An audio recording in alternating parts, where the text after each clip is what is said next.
This is the RunDot Podcast, the running show that brings you world-class coaching with every conversation. Let's get started with today's warm-up.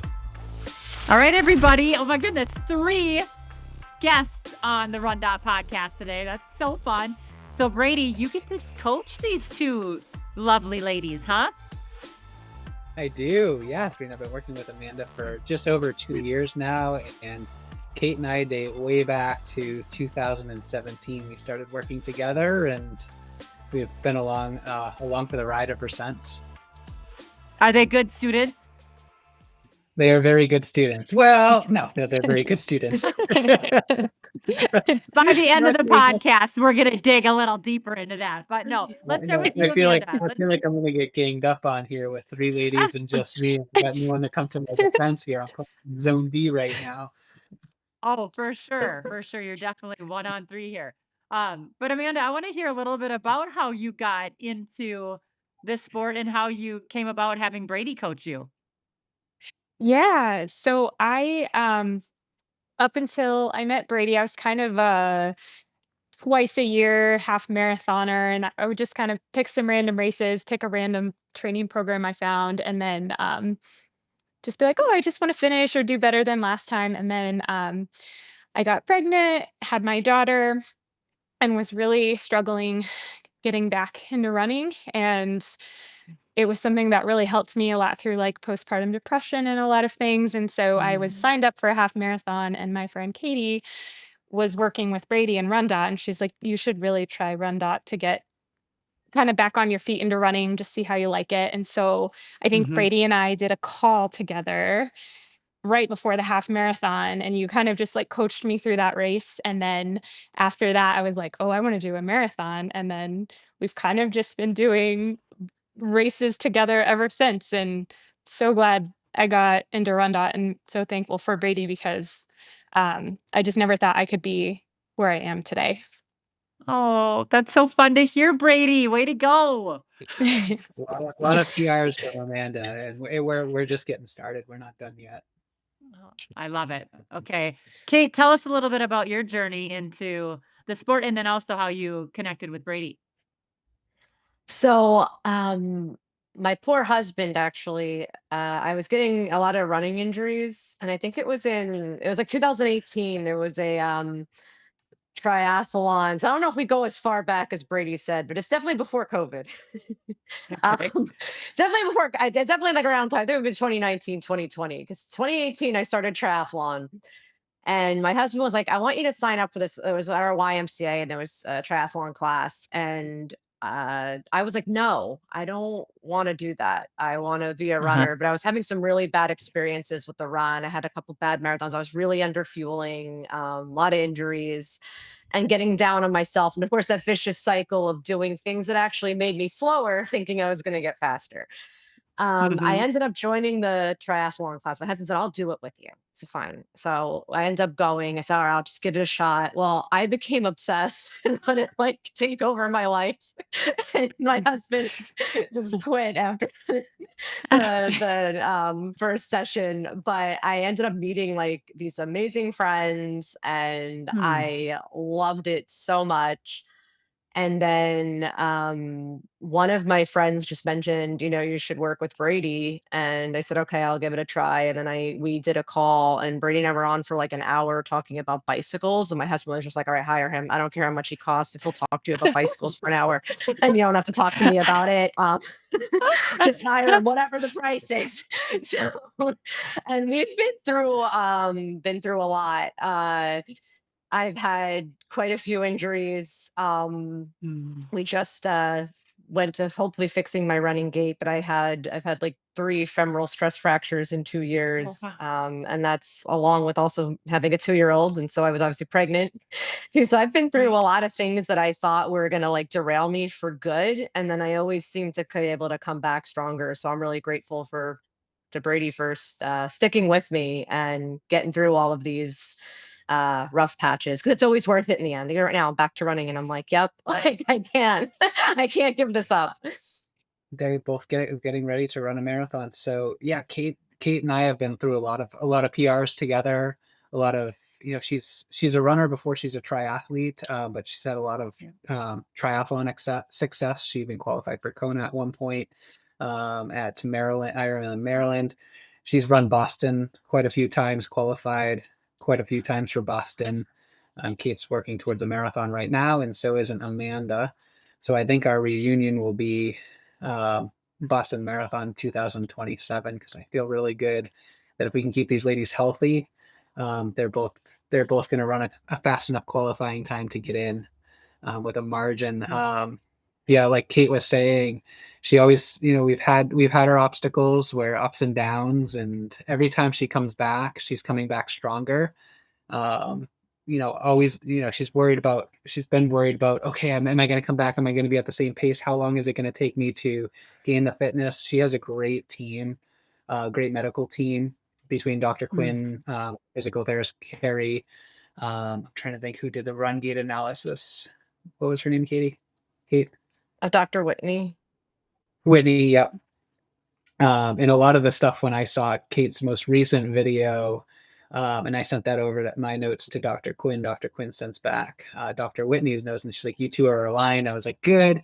It's one of those things that run gait analysis we've realized we need to do quite often, every 3 to 6 months, because things change, especially before baby and after baby. How your body moves, it changes. Even a couple years past having a baby, it still continues to change as we get different imbalances in our muscle. We lose flexibility, we gain flexibility depending on how much we're stretching, doing our mobility work, doing strength training. Like, the way our body moves can change. So we've realized it's something that we always have to be aware of and pay attention to, and constantly screen and tweak. So let's dig into that a little bit. Yeah. So you both were with Brady before baby, Yeah. correct? Oh, I was. Amanda I was. was not. Yeah. I started right after. Right after. Okay. So Brady, was this were these like two of your first women that you had coached, like right after having a baby, or, going into that whole journey of motherhood? In running, yes. Yeah, in the gym, I was a strength coach prior to being a run coach and a triathlon coach. So I have always worked with pregnant women in the gym, both prior to being pregnancy, through pregnancy, and post-pregnancy. But they were my first athletes that were like, okay, we want to get back into, or Amanda was like, I want to run my first marathon. And Kate's like, I want to get back into long course racing. Exactly.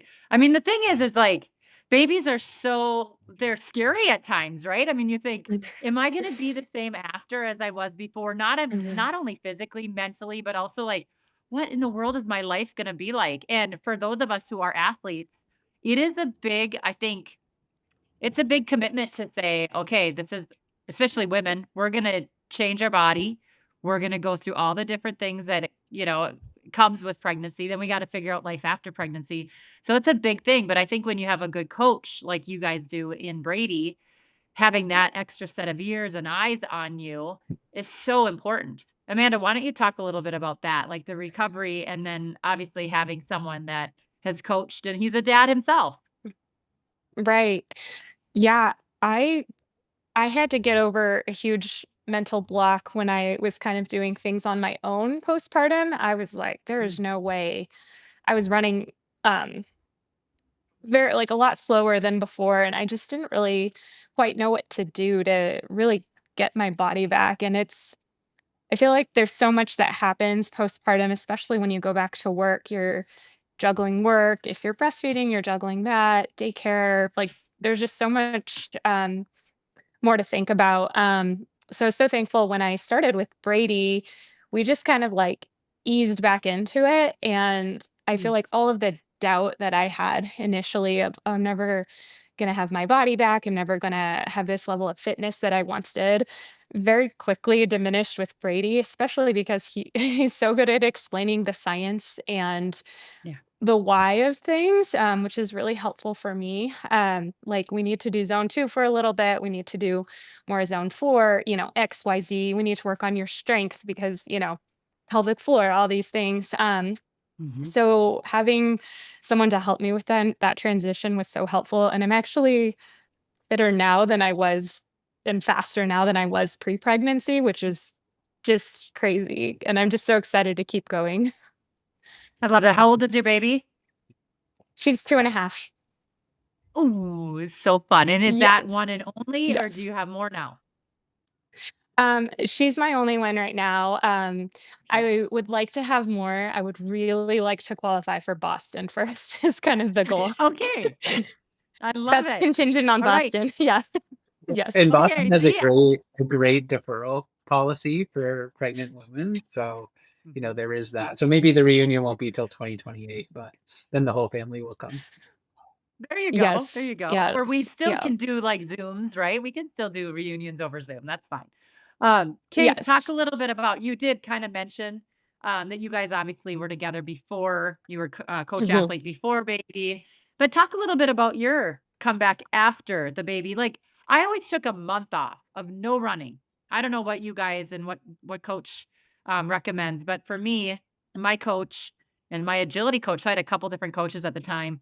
They did not want to see any evidence of birth, right? So for me, that was, whether I was still bleeding or whether I was still feeling weak or whatever it was. But how about you? Like, what was that journey like after baby? Because you too have a 1-year-old that, or I mean, you have one baby that's about 2. Yeah, she's gonna be 2 in February. Oh, so cute. Okay, tell us about your journey back.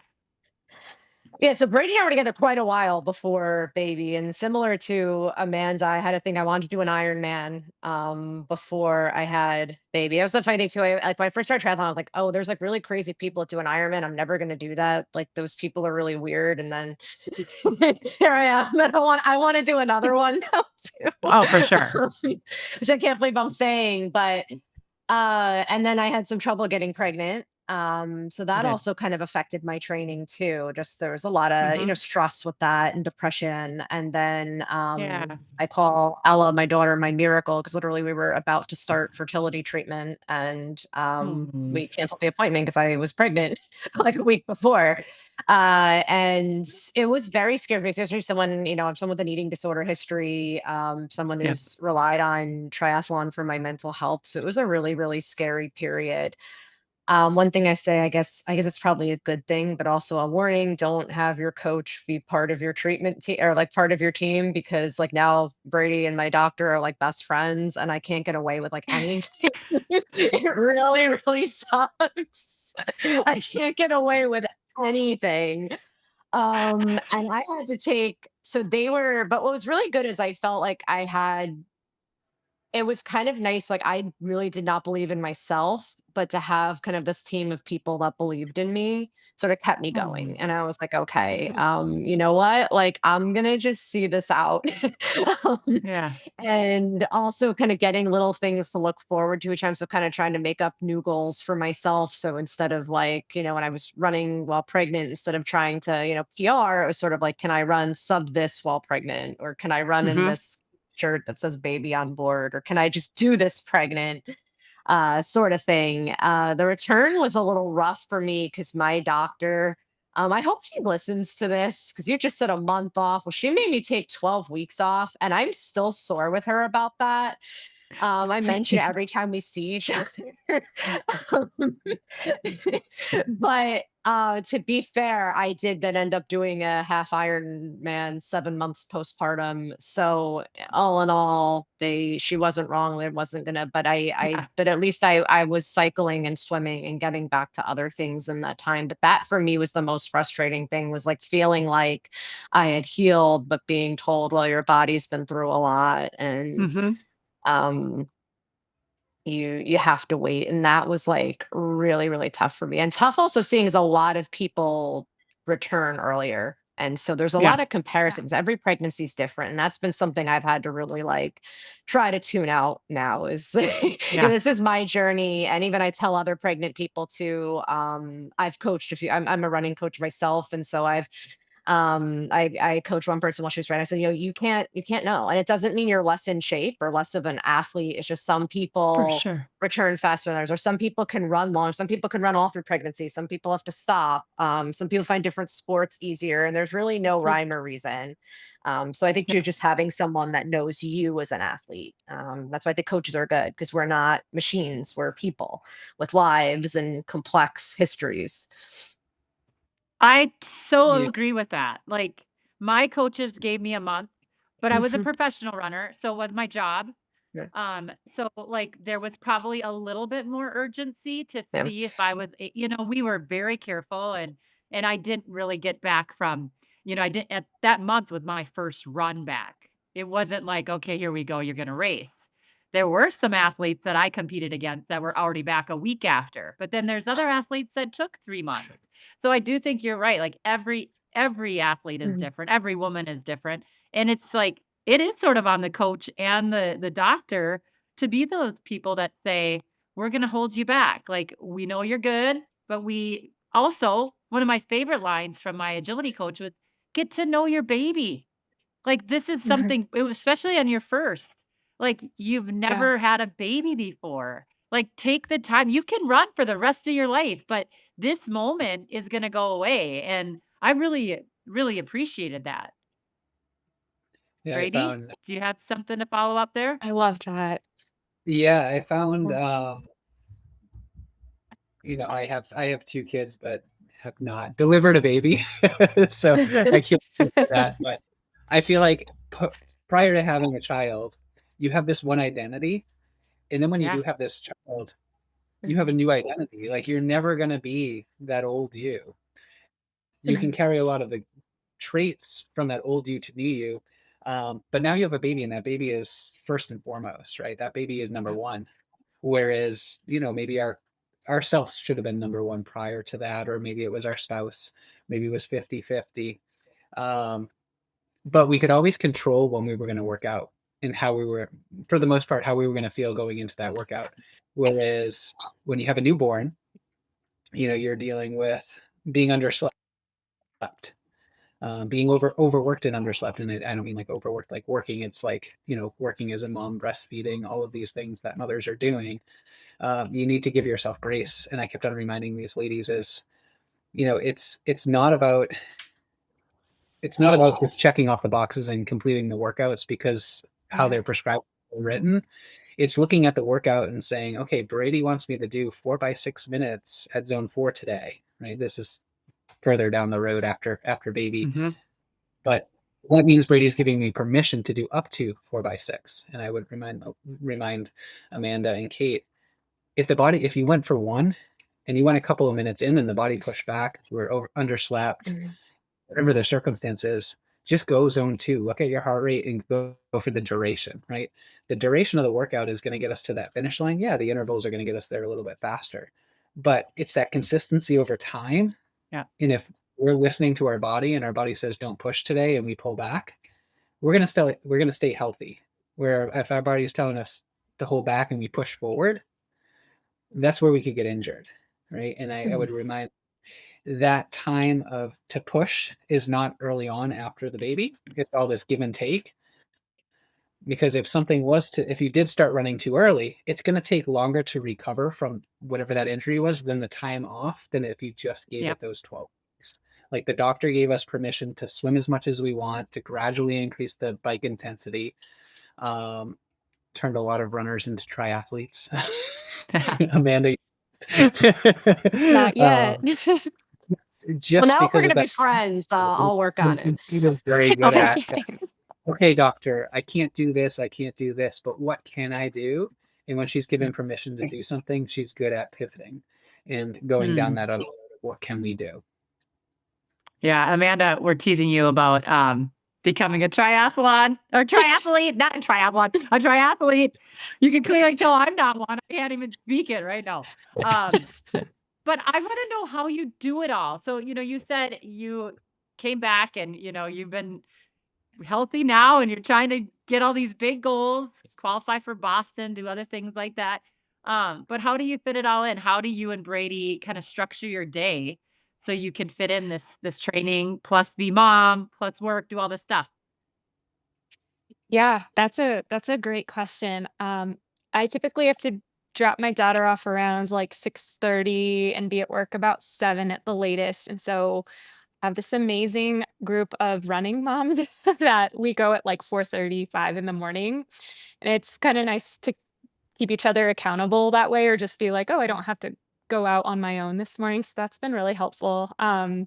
I think just last week this happened with Brady and I where I was like, I have an opportunity to spend the entire day with my daughter and I need to like move some things around. And so Brady and I think we had to restructure like one of the zone 4 workouts so that I could move my long run so I wouldn't be too tired for that workout. And so anytime something like that comes up, Brady's super accommodating to that, while also keeping the training moving along. But I mean, Brady is so great at understanding Mm-hmm. how difficult it is and how little time we do have to train as moms and like working moms especially. So Yep. Yep. that and just gosh, I don't know if I ever really get my laundry done. I feel like you just kind of have to like pick and choose things.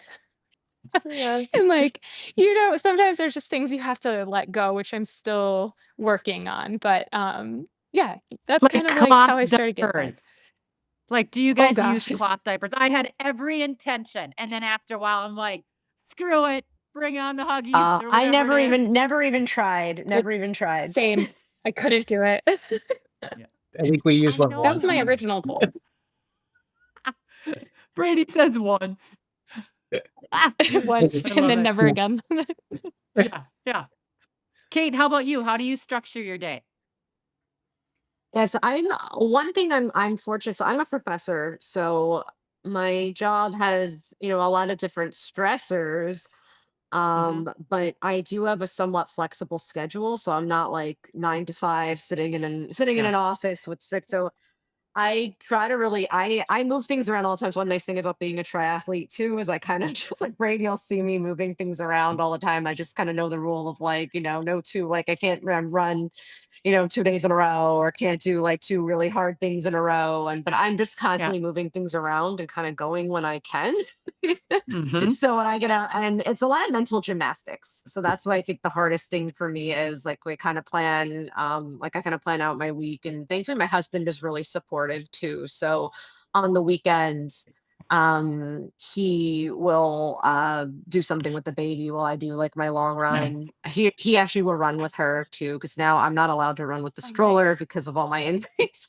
And he really doesn't mind. He likes weightlifting. So to him, kind of like the running with the stroller. So he'll go with her and I'll do Sure. my long run or my long bike or both, depending on what I'm training for. And he knows that's something very important to me, that I'm going to come back and be a better mom after that. And I give up a lot of things. I think a lot of people don't realize is like, this is my thing I love. Mhm. And that doesn't mean it should necessarily be the thing you love. I think a lot of people feel like guilty, or they look at me like, oh, well, you're doing this and like you're making me feel bad. And it's like, if you don't want to do it anymore, you want to take a break, like that's cool. Because there's a lot of Mhm. other things I've taken a break from. Like I don't, I know some people don't work out as much as me, or they don't stick with their sport, but they do an amazing job on taking care of their house and gardening and doing Sure. arts and crafts and doing like, Mhm. I don't do any of that stuff. Like, I don't even know Yeah, if me my neither. husband's like, I took care of I don't know what's going on out there. My hair's going gray. I'm not doing anything about it. Like, my nails aren't done. Like, there's a lot of things I do. And so it's my husband, like, do you want to go get your nails done? I'm like, well, but I could do my long bike. So there's like a pick and choose. And this is what brings me joy. This is what I know I Yeah. need to keep my mental health going. For other people, it might be other things. But I wanna dig into that a little bit with both of you because I think, Amanda, you said this was important to you because of postpartum, maybe some of your mental health, but also, I just started to research a little bit on you ladies, but Kate, you're pretty open with some struggles that you've had. You've already mentioned it Mhm, on our chat today that you had an eating disorder and you're working through that, mhm, for the rest of your life. I'm mhm, assuming, you have to always keep that in check. So, like, mhm. what is it about this run that helps you both so much? Why? You're just like me. So I'm asking you guys, but I'm looking at myself in the mirror when I'm talking to you, basically. But why is it so important that we say no to going with friends, or we say no to taking, maybe doing things to ourselves that a lot of other women our age are doing instead to go for a 30-minute hour run. Like, what is it about this thing, Amanda, that you love so much? On a very long run with some friends once, we talked about this, and I think running for me is the one thing that makes me feel so alive. Um, Mm. to go back to, I had a pretty difficult pregnancy and postpartum. I like hemorrhaged at home about a week after, and Mhm. I was like in the hospital for several days. I had to get all these blood products, and a lot of people were like, "If you didn't come when you did, it could have been bad." Like almost, Mm. I almost thought like that was like could have been it for me. Thanks to modern medicine, Wow. it wasn't. But on a long run, like before I think it was the first marathon I ran, I run because it makes me feel alive. It makes me clear my head. It makes me really happy. It's As a mom, it's one of the only times I really have to myself. And I don't Yep. wear headphones when I run. It's just that's how I get all of my stress, my anxiety. That's how I get the day out. And um yeah, just so fortunate for the run, and so fortunate to also, like Kate said, have a husband that's like so supportive of it and understands like if I don't run, I may be a crazy person. And he's just so You don't want to supportive of see me that. off my run. Yes. Yeah, it's like a Yeah, drug kind of. So yeah, it so is. that's how I kind of yeah, Oh, I love that though. And I'm so thankful that you're yeah. okay and that you can do all these awesome running things that you love to do. How Yes. about you, Kate? Why do you run? So little plug, but I actually wrote an article for the International Journal of Sports and Religion. And Triathlete Mm, Magazine wrote a little bit awesome. about it, about how endurance sport, particularly triathlon and long distance running, for a lot of people functions as a substitute for institutional religion. So a lot of people are Hmm. coming to these things Hmm. to heal from trauma or to deal with the loss of a loved one. And the stories I get from the stories that people opened up to me when I did this article, like I got a lot of people that wanted to be interviewed and people that shared some very deep things with me that I was just honored to be part of their story. And so there's something Hmm. about runners, like I can run with someone or like meet someone at a triathlon and like learn like this amazing life story about them and connect with them on a way that like I don't connect with people that's on Yeah. that same level in other spaces. So there's just something about the community and being all together and the connection you have when you're I'll always remember these people. And I don't even know their names, but I'll just remember certain people that like suffered with me during my Ironman. Like I'll be like Yeah. that guy Yes. that said that thing or that person that gave me a water or whatever. Like you just remember. And I think that's something really beautiful about that. And to me, as someone who teaches theology, there's God in that. Very much there's Yeah. God in that. And for me too, personally, it was just a way to appreciate my body and also a reason I have to take care of my body, especially the long distance training. When I did my first half Ironman, it was just a wake up call. I'm working with my dietitian, and she's like, "This is not only like to be ideal, but like, she's like you're not going to finish the race if like you don't do what I tell you." And I Hmm. think starting to really like help me get to see food as fuel and really learn to to take care of myself because take care of myself leads to what I enjoy. And I like having something outside of like I love my job very much, but there's a Hmm. lot of stress. Like I'm up for tenure right now.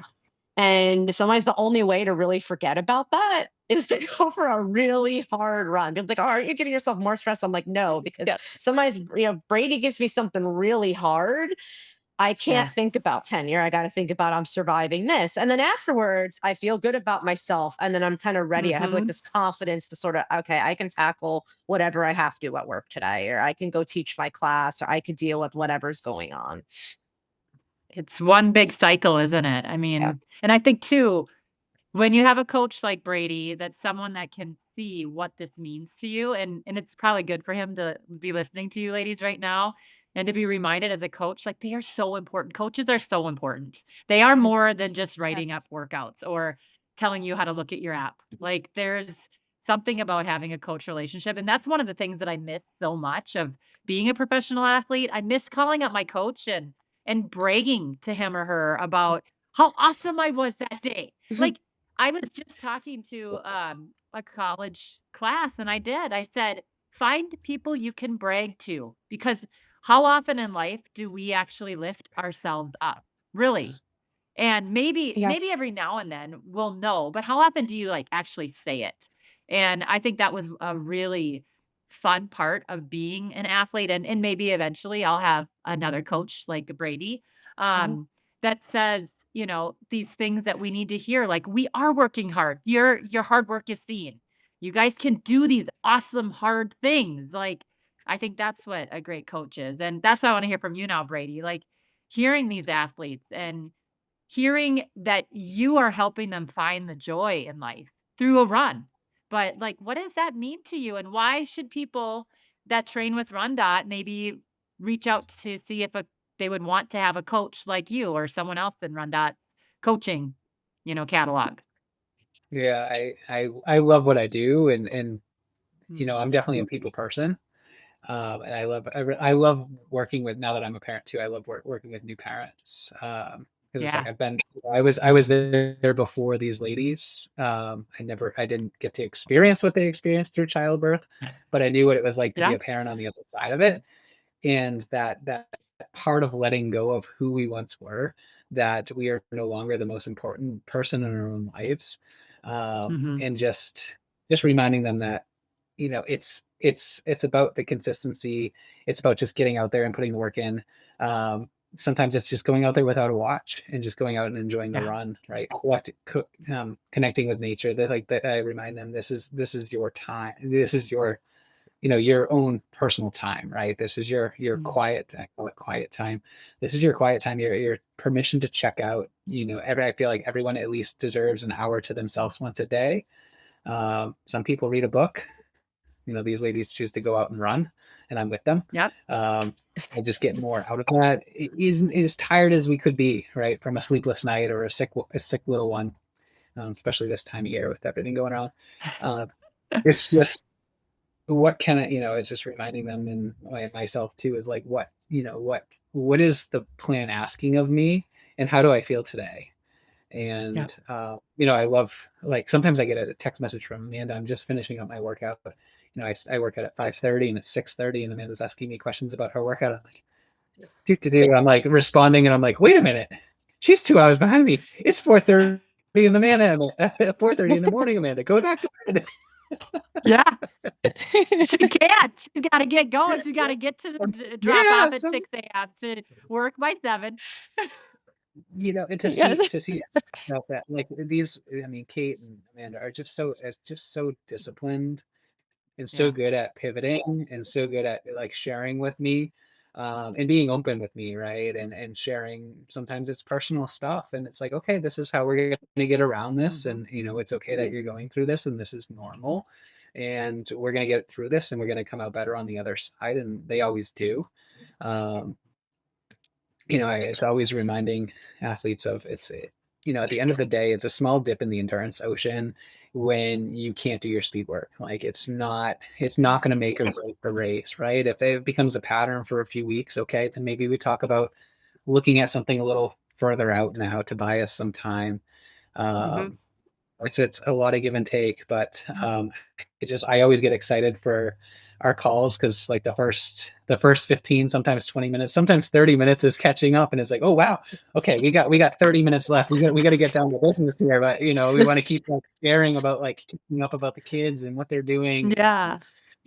um, watching the Denver Broncos, and you know Oh. the Definitely Broncos. lost.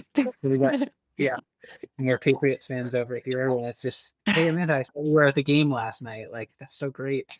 Um, Yeah. Yeah. to see her, and to see her little one dressed up in the Broncos uniform, and just Oh. following them Yep. on social, just seeing them outside of an athlete, and as an individual, but as a parent too, and they're crushing Yeah. it. I They're love this. Like, people, will say, why RunDot and what has the role that RunDot played? And right here, if people can just see the fun that you three are having just by being on screen together and kind of thinking about all the fun that you get through this coaching relationship, the app. Tell me a little bit about the role that RunDot plays in your life besides Brady, because you have the app that can keep you and hold you accountable on its own, but you guys have gone above and beyond and have someone that you can actually talk to and look at your Mhm. metrics and discuss what the app is sending to you and things like that. So I don't know, Kate, do you want to start with that? Like the importance of having RunDot and maybe sell the pitch on, why it's great to have a coach as well. So I think I started before RunDot was a thing. I think TriDot was Yeah. first. Yep. So I have, a lot of TriDot gear. And what I really love is that there's always like TriDot people usually doing the races I'm doing. And so I just remember Cool. like my last triathlon, like I just was which was actually a while ago. So I lost my whole season to my stress fracture. But thinking back Bummer. to it, it was actually good for me, looking like these happy memories. And just, I remember a couple times on the bike and these people like, go try that, go. And so I just love having that ability to like make connections. Or so no, I see someone with a try Yeah. dot hat, like I'll go up and say hi and Yep. they'll probably talk to me. At least we have something in common. That's cool. I love it. Do you feel that too, Amanda? I do, yes. And I use the app without a coach. I think it was a month or two prior to Okay. Brady and I officially starting. And I will say, compared to other platforms that I've used, it was just like it's the most adaptable platform to where you're at. I'm trying to think back to when I did it myself, but it would be, if you were like kind of like overreaching or something, it would adjust. I Mhm. am drinking the Kool-Aid though on having a coach because for me it's just been such a magical experience. So the app itself is great, but I would just highly recommend the coaching aspect of it because Yeah. there's just like some level that AI just, you Yeah. said something earlier, Carrie, that coaches, you want someone to brag to. I've also called Brady crying on the worst Yeah. 5K of my life, like so someone to also to just be like, you know what, we can move forward from this, we can move on, Hmm. that has a plan. Like there's just something so important to having that like human interaction. Yeah. There really is, especially when you get a good one. I mean, I have been so fortunate. Yes. I don't think I've had a bad coach. Um, and there's been some ups and downs, right? We're human and things like that. I've gotten really mad Mhm. at coaches before. I've cried, I've laughed. They've all been invited to my weddings. They've all heard about the kids. Like they're all still very, very much mentors in my life. Like if I am having a hard day or a hard decision or whatever, if it's not my parents and my husband, it's and my sister, that's my coaches. Like they're very much family. Hmm. So Mhm. I think that's so, so important. I just have to talk to you about this, Kate, because I was digging into your Instagram before we were chatting, and it was hilarious because you put your birth story, not your whole birth story, but you put it out on Strava. You're like, how long Yeah. it was. You're trying to set a new PR or trying to break your PR from the marathon. And then you said you actually broke Kipchoge's um PR. You had your baby in an hour and 30 minutes. Did I get that Yeah, right? she came out pretty fast. Oh, It was things Lucky. went pretty quickly.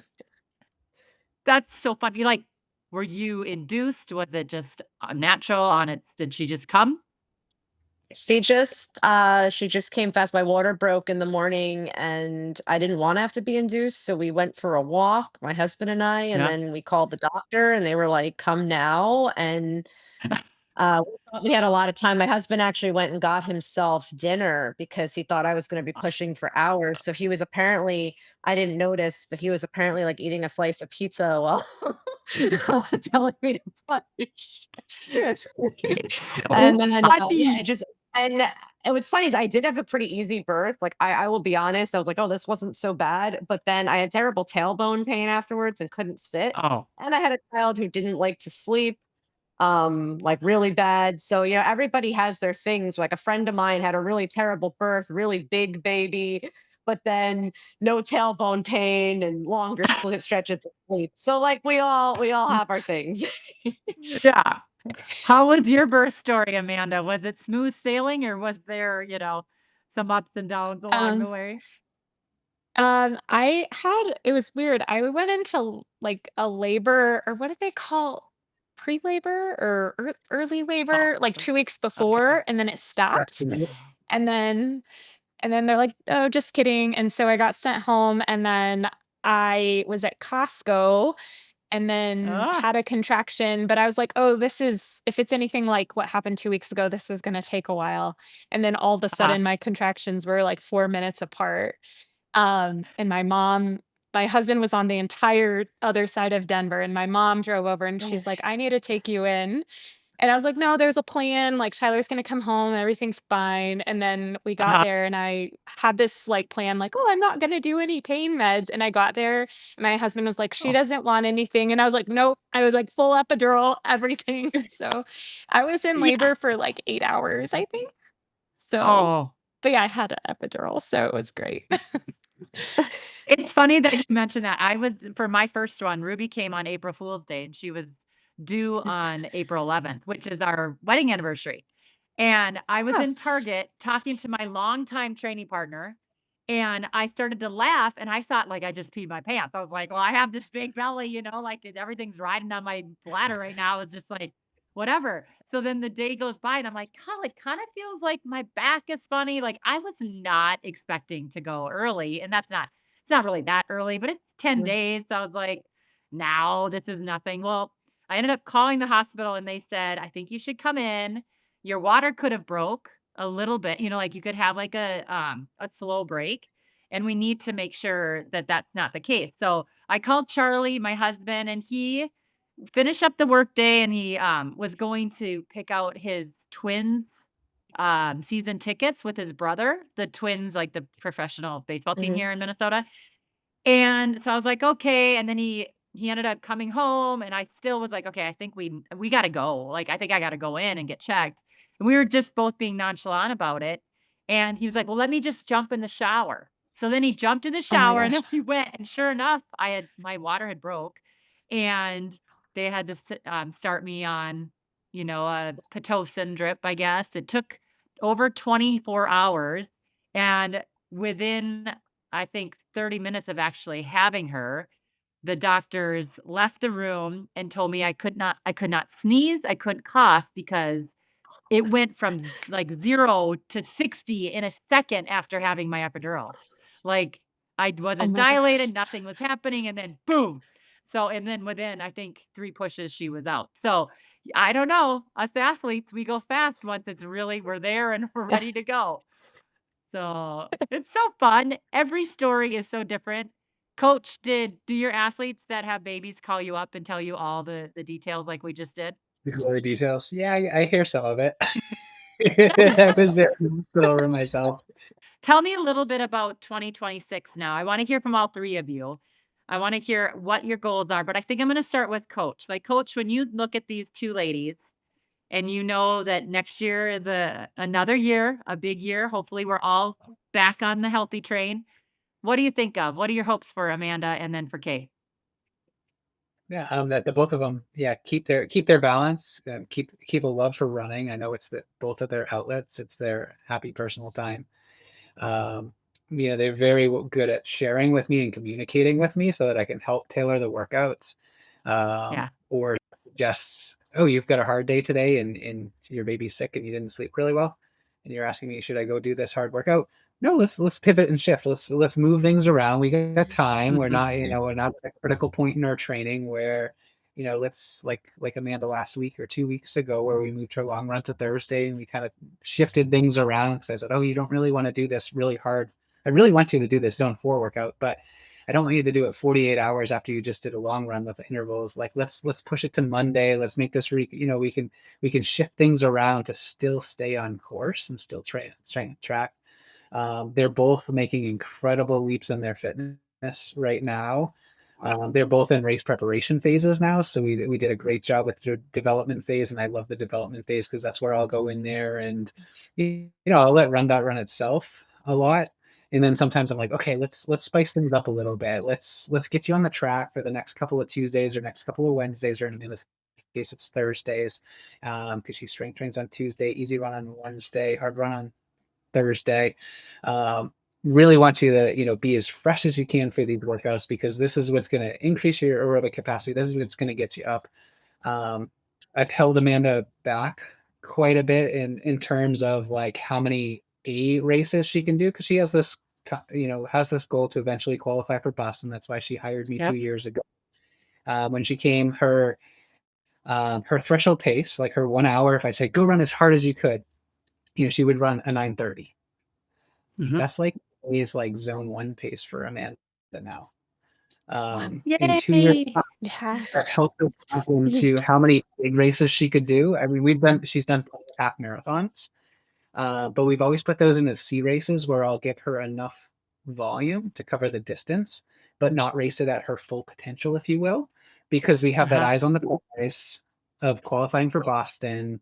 We know she wants to have another child, so we know it's not like we're taking a shortcut or anything. You have Sure. 2 different training cycles. You have development phase and you have race preparation phase.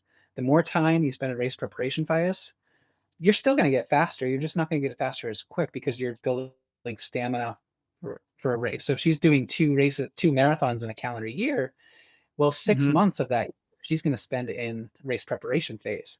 That means Yeah. we're maintaining the threshold that she has. Whereas if we say, yeah, go run a bunch of half marathons, let's put them into C races, she's still PRing even though they're C races, and we're giving her like a 3-day or 4-day taper into that race.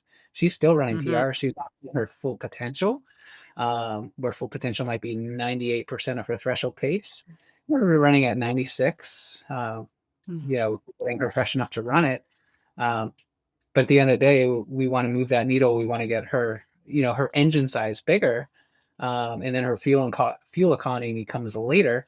So in 2 years' time, she's went from that 9:30 to threshold pace to today it's a 7:15. And I said we are right where we want. We built a big enough engine that is a great pace to run around a 3:20 marathon and get you into Boston. Well, knock on wood, everything goes well. Um, and then with Kate, coming off of her injury, um, we saw a couple of things with her running mechanics that said, "Oh, we see what's Mm. going on." There was a bit of overstriding going on, and there's nothing wrong with heel striking. When we say heel striking, usually it's a negative term in the running industry because people think heel striking is overstriding, where I call it heel touching, where you roll from like heel to toe and push off. We're Mhm. looking at the angle. We saw that Kate's tibia angle was, it was out in front of the body that, oh no, there's some braking forces happening here. Oh, this makes sense why we're seeing this bone stress injury now, because with that braking force, rather than the calves and the quads absorbing that impact, it's traveling up to the knee and into the hip. And with that braking force, what happens when you hit that heel and you overstride is it puts more stress on the upper femur. And we go, Mm. sense. So now we were able to screen that, work with her medical team, and now we were able to give her running drills in specific.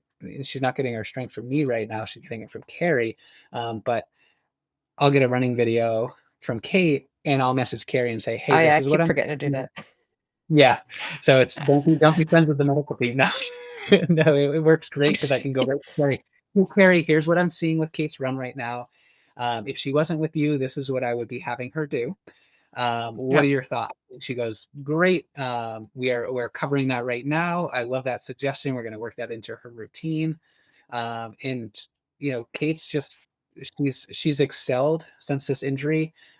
She's now midfoot striking where we wanted to be, or cool touching. Um, and she's getting faster without a lot of speed work because her running economy has improved. So not by not hitting the brakes with each and every stride, she's now spending like 40 milliseconds less time on the ground. Her vertical Mm. oscillation is lower, so she's just more. There's just better running economy, right? All these things translate is what I'm getting after. All these things translate to free speed when we can change the mechanics and have everything work for us. So much so that, yeah, I gave her a hard workout and she just blew it out of the door. And I was like, oh my gosh, this was all supposed to be in, zone 4, and I'm seeing zone 5 and zone 6 here. Hey, this is incredible. And then I'm looking at her heart rate and I'm like, well, did she push too hard? No, her heart rate's where it should be. Nope, she, Awesome. she deserves to be running at these paces. Let's go ahead and move the thresholds up now. Let's make that ceiling higher. So she's again, she's looking at a 320 as well. So it's like these two ladies that just met each other for the first time, but have heard a lot about each other through our conversations. And we should run together. Yeah, We should. Let's do it. Yeah.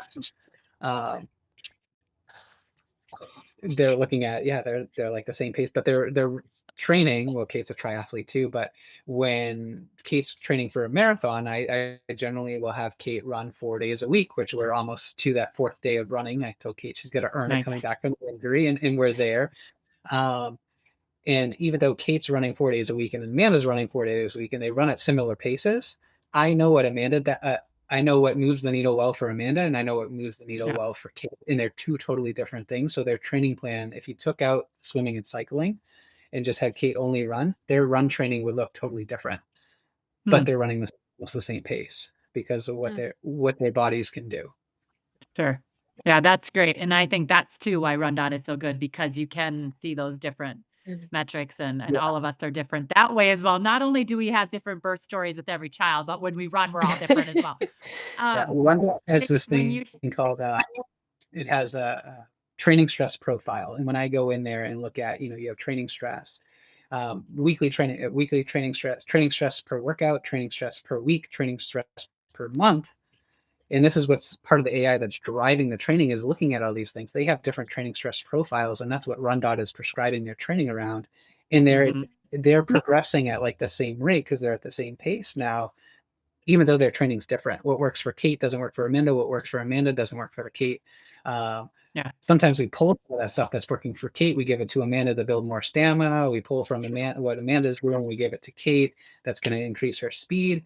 A little bit move the needle there, but Kate responds best to longer threshold efforts. Amanda responds best to, more zone 5 anaerobic workouts, and RunDot has figured this out about them, which is just incredible. So cool. I love it. Kate, when you hear Coach talk about you, does that change your goals for 2026, or what is the goal right now? Did I see that there's a half Ironman on the schedule? It's a half Ironman that's been deferred twice, so I think third time's hopefully the charm here. Deferred for postpartum and then deferred for stress fracture. Thankfully, Ironman took pity on me because I missed my whole season and allowed me to defer again, which I am really, really grateful. But I honestly have been so scared. I'm not gonna lie, like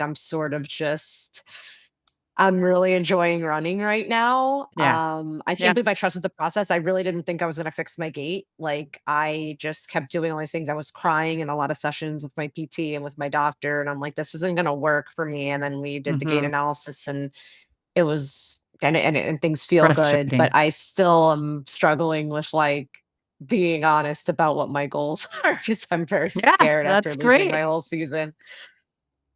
Yeah, your goals are to just keep going, just to keep getting out there. Yeah. What was that, Brady? I said I have goals for Kate. I know what she's capable of, but like we're treading on water safely, and I have them up here. I haven't written them down on paper yet and presented them to her. She's looking at a great season. She's looking at a competitive half iron time. Just need to keep her healthy, and we know that we just need the body changes. We just need ongoing, running mechanic. I need ongoing video on both of them. You need time. You need time. Well, I have a deal with my doctor. She has to do an Ironman if I don't make a comeback. Like if I am officially ever like out of the sport, and so then I figure at least Brady can have her, and we can focus our attention on that. So that also kind of keeps me going.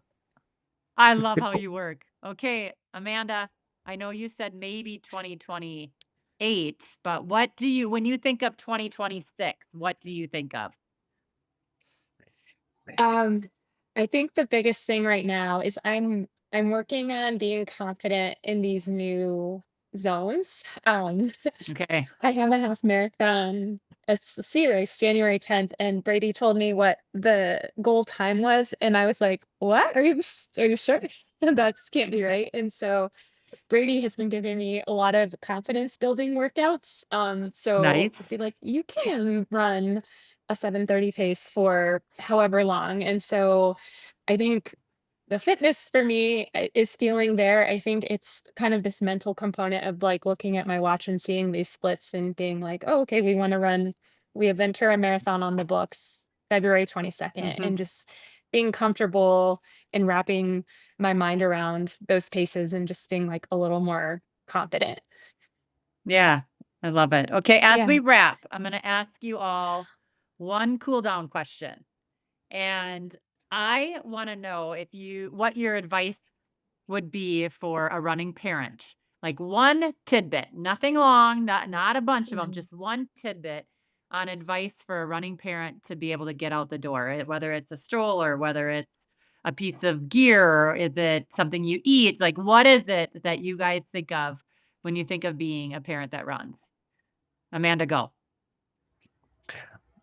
Oh, I would say working on time management and um, getting out, especially in the early stages, just getting out for any period of time, even if it's 20, 30 minutes, just getting back out there, taking that first baby step.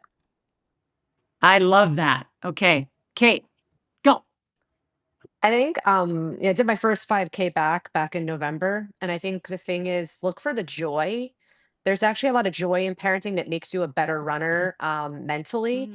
Like my daughter ran her first little race in her little tracksuit, and I was just so proud of her that I said, Oh, no matter how this goes for me, this is going to be a joyful day. And I think that ability to oh, not be all about yourself actually can make you a better runner. So yes, there's a yeah. lot riding against you when you're a parent. There's a lot riding for you too. Oh, beautiful. Okay, Brady.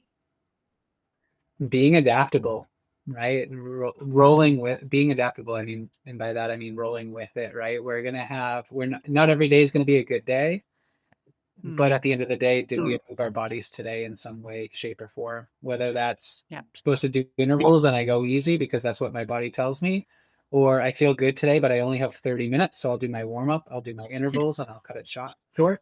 It's just Mm. being adaptable and Nice. doing what you can And do. I would say $25, an hour babysitter is a great gift to yourself. I mean, just think of that. Like it's good for the baby, it's good for the parents. Get out the door, and if there's grandparents or there's friends that say, what can I get you? It might not it's nice to get diapers, it's nice to get this and that, but it's also really nice to get maybe just a handwritten gift certificate that says, "I will Venmo your babysitter for you to go for a workout." So, there you go. I 4 love different that. little reasons to get out the door. Thanks for listening to the RunDot Podcast. Help us out by leaving a rating and review on your listening platform of choice. For more opportunities to learn from our coaches, check out our YouTube channel and follow RunDot Training on social. Ready to train with us? Head to rundot.com and get started for free. Until next time, happy training.